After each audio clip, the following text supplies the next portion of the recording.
과거로부터 현재 이르기까지 우리 자녀들의 어떤 능력을 평가할 때 이 IQ, 그러니까 이 지능 지수가 높으냐 낮으냐를 가지고 평가하는 그런 기준으로 삼아왔습니다. 그러니까 IQ가 높으면 좀 더 성공할 확률이 높다, 뭐 이렇게 우리는 그렇게 말해왔습니다. 물론 뭐 100%는 아닙니다만 자녀의 IQ가 높다 그러면 이제 부모들이 기분이 좋은 것이지요. 그러다가 이 1990년대가 되면 이제 EQ, 다시 말해서 감성 지수가 또 중요하게 이렇게 부각되기 시작했습니다.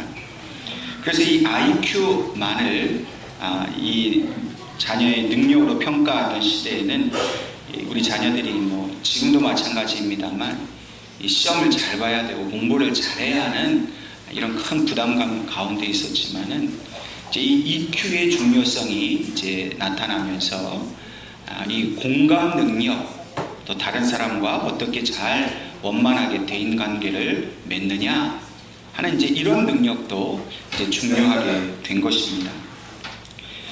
이렇게 IQ와 이렇게 EQ가 조화롭게 잘 만들어졌을 때 우리 자녀들이 보다 더 건강하게 또 사회에서 다 잘 적응해 갈 수 있습니다. 근데 최근에는 이 IQ와 또 EQ와 더불어서 SQ가 이제 더 중요하다라는 주장이 나옵니다.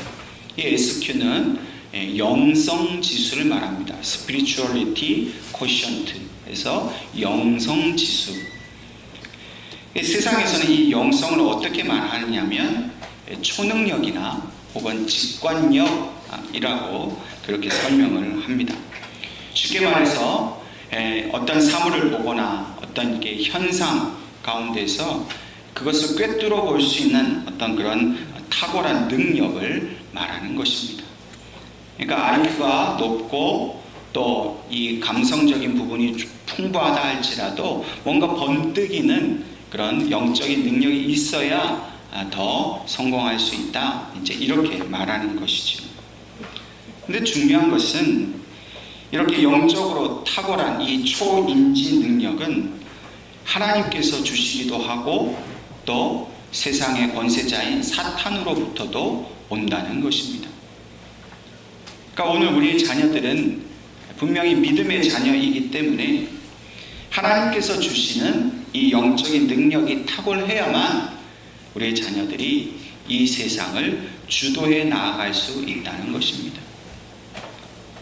그러니까 세상 사람들은 이 사단의 권세 아래서도 영적으로 탁월함을 보일 수 있습니다. 그러나 하나님이 주시는 그 탁월함을 가진 우리의 자녀들이 더욱 우세하게 이 세상을 끌어 나아가야 함을 하나님 우리에게 말씀해 주십니다. 성경 잠언서에 여호와를 경외하는 것이 지혜의 근본이라 분명히 말씀하고 있습니다. 세상의 지식을 많이 쌓는 것, 공부를 잘하는 것과 또 이 공감의 능력을 가지고 사람들을 이 감성적으로 잘 이끌어 나아갈 수 있는 그런 능력을 가지는 것보다 더욱 중요하고 또 가장 중요한 일은 바로 여호와를 경외하는 그런 바른 신앙을 교육하고 양육하는 일이라는 것을 하나님은 우리에게 말씀하십니다. 그래서 바른 신앙 교육을 위해서 이 어린 자녀를 둔 우리 부모들이 이 SQ, 영성 지수를 높일 수 있도록 자녀들을 바르게 양육하는 것, 그것이 오늘날과 같은 이런 극심한 경쟁 사회에서 우리의 자녀들이 그리스도인으로서 성공할 수 있는 그런 비결이 된다는 것을 말씀하십니다. 내 아이 영성 지수로 키워라 라는 책이 있습니다. 이 책에서 이 한 챕터가 있는데요, SQ 자녀를 위해 필요한 지침 7가지라는 것이 있어서 제가 잠시 소개하겠습니다. 첫 번째, 알복이 되게 하라 하는 것입니다. 이 성경을 보면 이 하나님을 경외하는 그런 소수의 사람들이 결국은 그 시대를 이끌어가고 있었음을 우리에게 말씀해 주고 있습니다. 그러므로 지금 우리가 살아가고 있는 이 세상에는 이 한 사람의 알곡과 같은 사람 때문에 변화될 수 있고 하나님의 뜻이 나타날 수 있다는 것입니다. 가라지처럼 그렇게 평범한 인생이 아니라 알곡과 같이 하나님께서 인정하시는 그런 자녀로 키우는 것, 그것이 바로 영성지수를 높일 수 있다는 것입니다. 두 번째로는 마당발로 키우라는 것입니다. 여호수아가 가나안 땅을 정복했을 때 하나님께서 너희 발바닥으로 밟는 모든 땅을 내가 너희에게 주었노니 라고 말씀하셨습니다. 다시 말해서 이 수시로 변화하는 이 거센 환경을 다양하게 경험하게 하라는 것입니다. 그리고 그 밟는 땅에서 적응할 수 있는 능력을 길러주는 것이 우리 자녀들에게 필요하다라는 것입니다. 세 번째는 세상이 어떻게 돌아가는지 체험시키라 하는 것입니다. 세상을 알기 위해서는 우리는 독서를 많이 해야 합니다. 또 여행을 통해서 또 직접적인 경험을 할 수 있습니다. 이런 독서와 여행을 통해서 하나님께서 만드신 이 세계를 그 마음껏 돌아보라는 것입니다. 그래서 우리 자녀들이 그 돌아본 세계 속에서 하나님께서 이 세상을 향해 그 주신 비전이 무엇인지를 발견하도록 도와주라는 것입니다. 네 번째로는 국적 있는 교육으로 기르라 하는 것입니다. 요즘 우리 어린아이들을 영어 교육 시키느라고 많이 애를 씁니다. 근데 이게 너무 어려서 영어 교육을 시키면 이 한국말도 잘 안 되고 영어도 잘 안 되는 경우가 많이 있어요. 실제로 우리는 사고를 하거나 말할 때 사실은 국어를 많이 쓰잖아요. 그래서 영어 교육을 하는 것도 중요하지만 그 전에 하나님의 말씀을 바르게 이해하고 바르게 전할 수 있는 이 국어 교육을 더 잘 시키라 하는 것입니다. 다섯 번째, 하나님을 영화롭게 하려는 동기로 충만케 하라 하는 것입니다. 우리 자녀들에게 이 자존감을 지키도록 도와주는 것은 매우 중요합니다. 그런데 결코 이기적인 자녀가 되지는 않도록 해야 한다는 것입니다. 그리고 궁극적으로 자신의 삶의 목적이 하나님의 영광을 위한 것임을 알도록 가르쳐 주라 하는 것입니다. 여섯 번째는 올바른 기도를 하게 하라 하는 것입니다. 우리 자녀들이 이기적인 자녀가 돼서 자기 문제만 가지고 기도하지 않게 하라는 겁니다. 세상에 다양한 문제들이 있는데 그 문제들을 외면하지 말고 그 문제들에게 관심을 가지면서 그 모든 문제를 자신의 기도의 제목으로 삼아서 기도로서 세상을 정복할 수 있는 그런 자녀가 되게 하라 하는 것입니다. 마지막 일곱 번째는 영적 가르침을 주는 스승을 귀히 여기라 하는 것입니다. 부모가 양육하는 것과 더불어서 우리 자녀들이 어떤 선생님을 만나서 그들에게 영향을 받느냐 하는 것은 너무나 중요한 문제입니다. 학교에서 또 교회에서 그 밖에 사회에서 스승이 될 만한 사람들을 만나는데 그 중에 영적으로 따를 만한 좋은 스승이 있거든 끝까지 그분을 붙들고 좋은 영향을 받으라 하는 것이 바로 이 영성 지수를 높이는 데 도움이 되는 그런 지침입니다. 이 책의 저자는 이러한 7가지 지침을 설명하면서 결론적으로 매우 중요한 사실 한 가지를 언급하고 있습니다. 그것은 우리의 자녀들이 성경을 많이 읽게 하라는 겁니다. 그런데 그 성경을 읽지만 말고, 읽는 것에 그치지 말고 성경으로 생각하는 사람이 되게 하라 하는 것이 바로 이 책의 요점입니다. 그래서 결론적으로 저자는 이렇게 말합니다. 성경을 읽지만 말고 묵상하게 하라. 하나님의 말씀으로 생각하게 하는 것이 중요하다. 우리의 자녀들이 하나님의 말씀을 계속해서 읽어야 하는 이유는 통찰력과 분별의 능력을 오직 하나님의 말씀에서 얻을 수 있기 때문이다 라고 말하고 있습니다. 그리고 우리의 자녀들이 세상에서 성공적인 그리스도인으로서 살아가기 위해서는 반드시 하나님의 말씀을 통해서 주시는 이 영적인 지혜에 충만해야 합니다. 공부를 통해서 얻는 지식에도 하나님의 지혜가 충만히 더해져야 합니다. 좋은 성품을 가지는 것, 또 창조적인 어떤 능력을 가져서 자기 일을 잘하는 것에도 하나님의 지혜가 더해져야만 온전한 하나님의 사람이 될 수 있다는 것입니다. 그만큼 오늘 이 시대는 영성이 충만한 자녀들을 너무나도 필요로 하고 있고, 하나님은 그런 자녀들을 택하셔서 이 세상을 하나님의 나라로 바꾸기를 원하신다는 겁니다. 그 일을 오늘 누구에게 맡기셨습니까? 오늘 우리에게 맡기셨다는 겁니다. 오늘 하나님께서 우리에게 주신 이 본문의 말씀을 통해서 이러한 하나님의 지혜에서 오는 이런 영성을 소유한 다윗의 이야기를 우리에게 전해주고 있습니다. 오늘 본문의 말씀은 사울의 이야기로 시작하고 있습니다. 오늘 본문 14절의 말씀을 보면 사울이 여호와께로부터 그 버림을 당했다는 사실을 말씀합니다. 여호와의 영이 사울에게서 떠나고 여호와께서 부리시는 악령이 그를 번뇌하게 하는지라. 이 하나님 앞에 불순종하게 된 이 사울에게 충격적인 일이 일어났습니다. 하나님의 영이 떠났고 그의 정신이 온전치 못하게 되었습니다. 악령이 그를 번뇌케 하고 있다라고 말씀하십니다. 여기서 여호와께서 부리시는 악령이라, 이 부리신다는 말은 하나님께서 악령을 방임하셨다라는 뜻입니다. 사실 이 악한 영이 하나님과 대립할 수는 없습니다. 그러나 하나님의 절대 주권 속에 하나님께서는 그 악한 영들이 제한적으로 활동할 수 있도록 때로는 그냥 내버려 두신다는 겁니다. 하나님께서 지금 이 자신을 떠난 사울에게 대해서 하나님의 어떤 특별한 목적 때문에 그 악령이 사울을 번뇌케 하도록 하나님께서 그냥 내버려 두시는 상황입니다.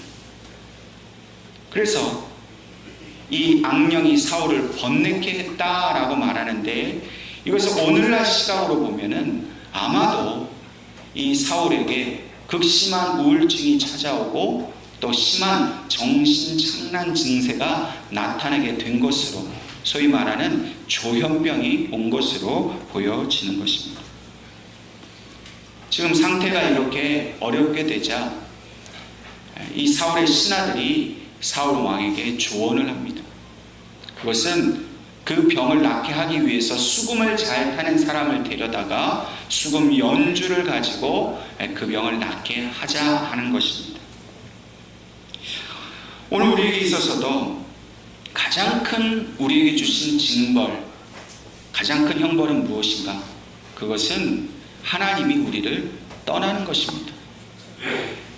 우리가 갑작스러운 사고를 당하고 어려움을 당하는 것, 우리가 그럴 때는 하나님이 나를 벌하신다 생각합니다. 근데 그것은 성경적으로 옳은 생각이 아닙니다. 하나님은 그 사랑하는 자에게 때로 징계하기도 하시고 어려움이 생기는 것을 내버려 두시기도 합니다. 사랑하지 않아서 우리에게 어려움이 있는 것이 아닙니다. 진짜 하나님이 우리를 사랑하시지 않게 되면 가장 큰 형벌은 하나님이 아예 우리를 떠나시게 되는 일입니다. 이 세상에는 사울과 같이 하나님의 영이 떠난 자들로 가득 차 있습니다. 아예 하나님이 그 영으로 임하지 않고 죄 가운데에서, 어둠 가운데에서 자기 욕심대로, 자기 마음대로 그저 세상에서 분탕질하며 살아가는 사람들이 이 세상에는 너무나 많이 있습니다. 그들의 주인은 하나님이 아니라 바로 세상의 주관자인 사단입니다. 우리 자녀들이 앞으로 살아가야 할, 이 더불어 살아가야 할 이 세상 사람들이 이렇게 무섭고 두려운 악한 권세 가운데 살아가고 있는 것입니다. 하나님께서는 그들을 사실 불쌍히 여기십니다. 사울 왕과 같이 하나님을 떠나고 악령의 지배 가운데 있는 자들을 하나님께서 우리의 자녀들을 통해서 그들에게 묶여있는 모든 것으로부터 풀어지게 하고 그들에게 예수를 증거하게 하면서 그들이 구원 얻도록 하시려고 하나님은 오늘 우리의 자녀들을 택하셨습니다. 이러한 사울의 이 영적으로 어두운 상황, 타락하고 고통스러운 상황 속에서 드디어 다윗이 등장을 하게 됩니다. 근데 이 다윗이 등장하게 된 이 모습을 통해 보면 결국 이 모든 일이 하나님이 함께하고 계신다는 사실을 우리에게 말씀해 주고 있습니다. 사울이 너무 괴로우니까 신하들의 조언대로 그래 수금 잘 타는 사람을 데려와서 나를 좀 편안하게 해다오 그렇게 요청을 합니다. 그런데 그 신하들 중에 한 사람, 오늘 본문에는 한 소년이라고 나오는데 이 소년이 다윗의 이야기를 합니다. 저 베들레헴에 이새라는 사람이 있는데 그에게 아들 하나가 있는데 다윗인데 그가 수금을 탈 줄 알고 또 본문의 말씀처럼 용기와 무용과 구변이 준수한 사람이라 그렇게 소개를 합니다. 그러면서 아주 핵심적이고 결정적인 그의 소개를 합니다. 그는 하나님과 함께하는 사람이었다라고 소개를 하고 있습니다. 이 사울의 신하들은 이 사울의 문제가 무엇인지를 정확히 알고 있었습니다.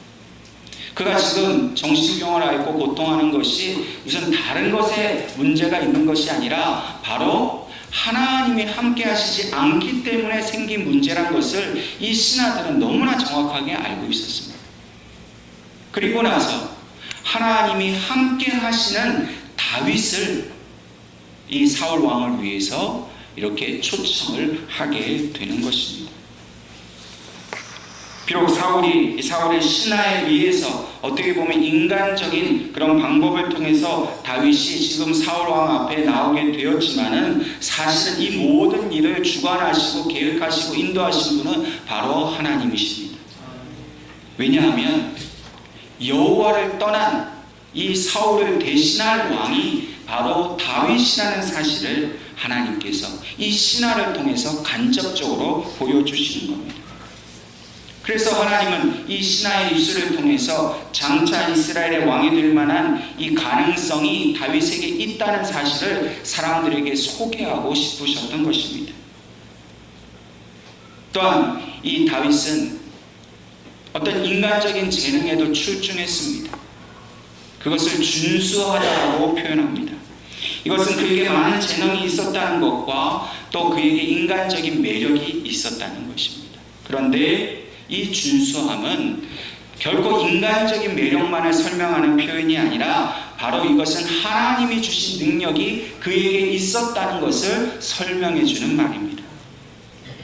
세상은 지금 이렇게 다윗과 같이 하나님의 말씀과 하나님의 지혜 그 능력으로 무장된 우리의 자녀들을 너무나도 절실히 필요로 하고 있습니다. 그래서 우리 자녀들이 그때를 위해서 준비하고 있어야 합니다. 여러분 그 준비라는 게 무슨 학원을 보내고 어려서부터 다양하게 많이 시키는 것을 말하는 게 아닙니다.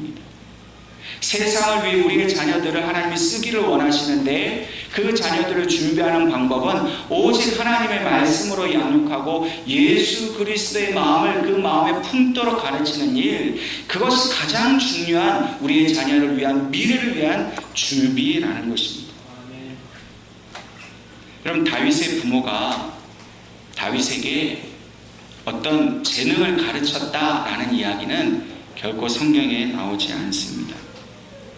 그렇다면 어떻게 이 다윗이 이러한 이 수금을 타는 것, 또 이러한 재능들을 가지게 되었겠느냐 하는 거예요.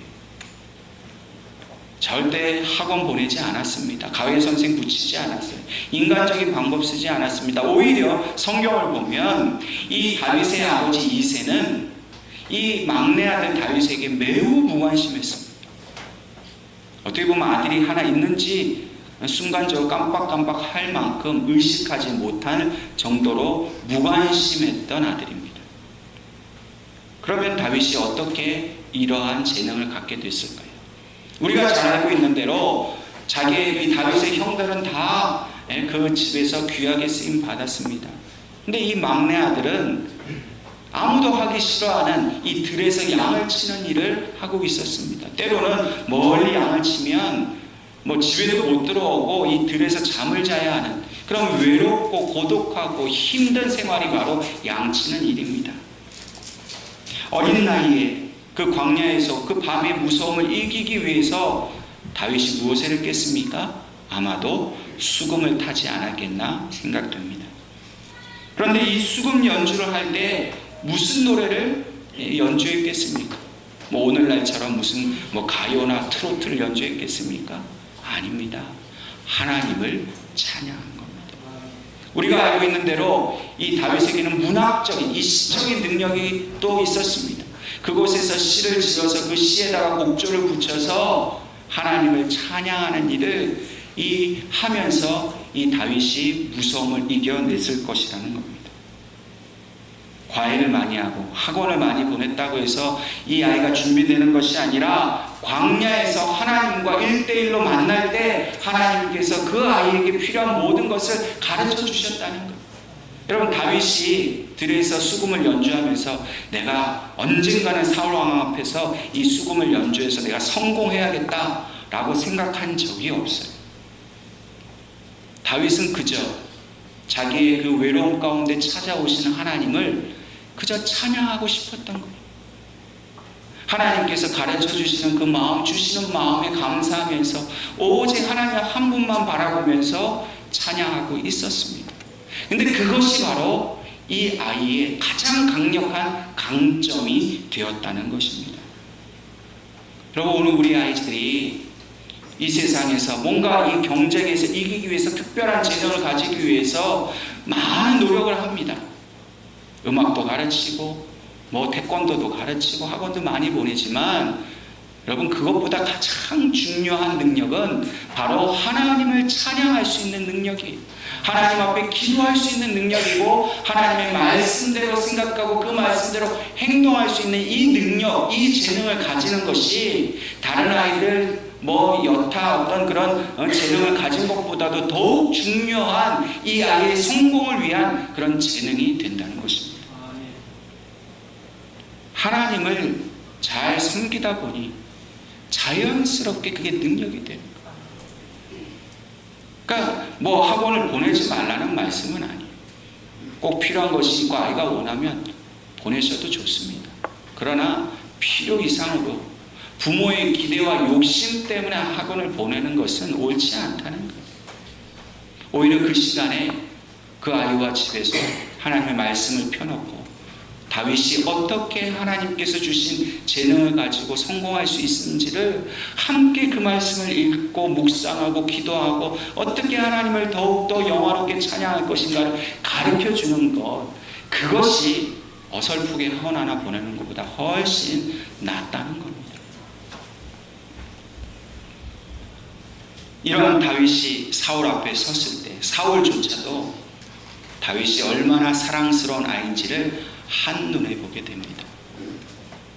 오늘 이 다윗을 이 사울이 오라고 했을 때에 그 아버지 이새가 또 어떤 반응을 보였는지 우리는 주목할 필요가 있습니다.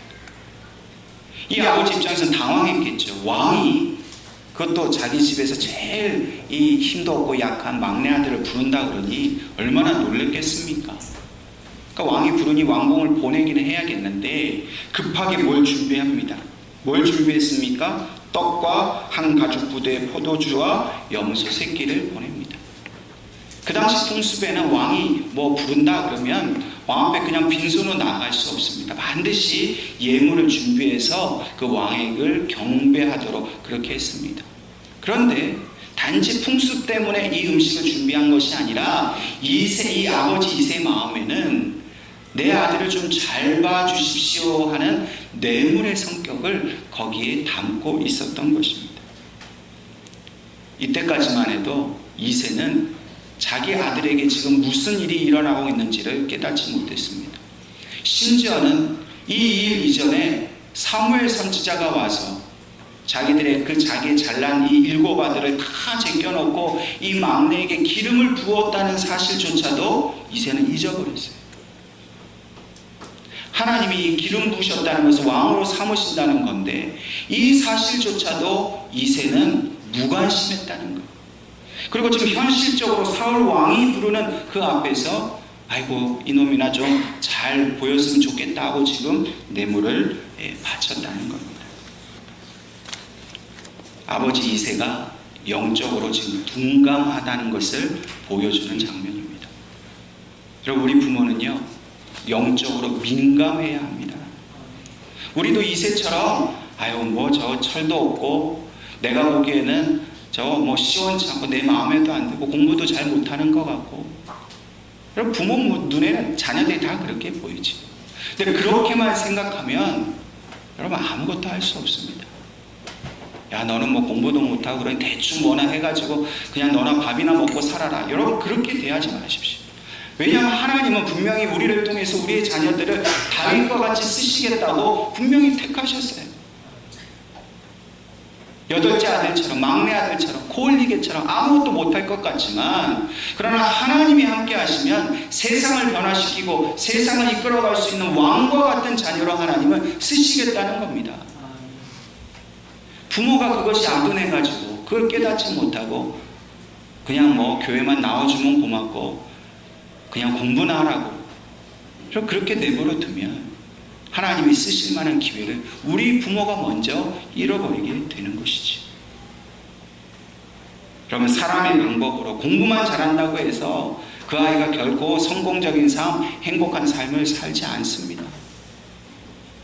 그 아이에게 정말로 하나님의 방법으로 믿음의 길로 가는 방법을 가르쳐 주어야 돼요. 말로서 가르쳐 주는 게 아닙니다. 삶으로 가르쳐야 합니다. 모범을 보여서 그 아이가 정말 부모를 통해서 하나님께서 어떻게 자신의 길을 인도하실지를 그렇게 배워갈 수 있도록 해야 한다는 거예요. 우리는 결국 세상 눈치 보지 말아야 합니다. 다른 집 애들 다 학원 보낸다는데 우리 애는 학원 안 보내면 뒤처질까 두려워하지 마십시오. 왜 자꾸 세상 눈치를 봅니까? 그럼 하나님을 신뢰하십시오. 우리의 자녀를 하나님께서 반드시 다른 아이들보다 뭐 학원을 덜 보내고 지원을 못 해줘도 하나님이 쓰시겠다면 그런 아이들보다도 더 귀하게 써주실 것을 믿어야 됩니다. 부모가 그렇게 영적으로 깨어 있어야 그 부모를 통해 자녀들이 좋은 영향을 받고 자기의 삶을 하나님 앞에서 귀한 것으로 여기고 하나님 앞에 충성하려고 하는 그런 믿음의 자녀가 될 수 있다는 것입니다. 오늘 사울은 이 자기 앞에 선 다윗을 보고 크게 기뻐했습니다. 전쟁에 나가 쓰는 무기를 손에 쥐어줄 만큼 그를 신뢰했습니다. 그런데 이건 그냥 단순히 인간적인 사랑에 불과해요. 다윗을 통한 놀라운 영적 사건이 일어납니다. 다시 이 사울에게 악령이 임했습니다. 심한 우울증과 창란증 증세로 어떻게 할 수 없는 이 사울 왕 앞에서 다윗이 드디어 수금을 타기 시작합니다. 그랬더니 오늘 본문의 말씀과 같이 그의 마음과 정신이 상쾌하여지고 악령이 그 즉시로 떠나갔습니다. 여러분, 다윗의 그 수금의 그 연주 실력이 얼마나 뛰어났으면 이런 일이 일어났겠습니까? 여러분, 중요한 것은 이 다윗의 수금의 연주 실력이 아닙니다. 그의 연주 가운데 하나님이 함께 하셨다는 거예요.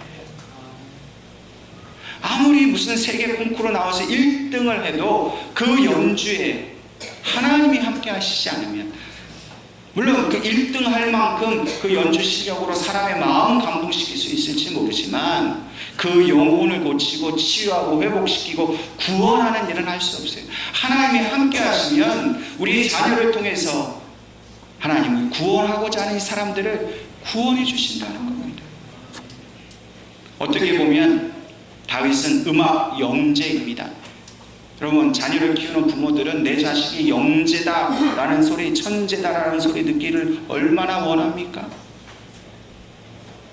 그런데 이 음악이 영재로서 사람의 정신병을 치유할 수 있을 정도로 탁월한 재능을 가진 이 다윗이 결코 자기의 재능을 자랑하지 않았어요.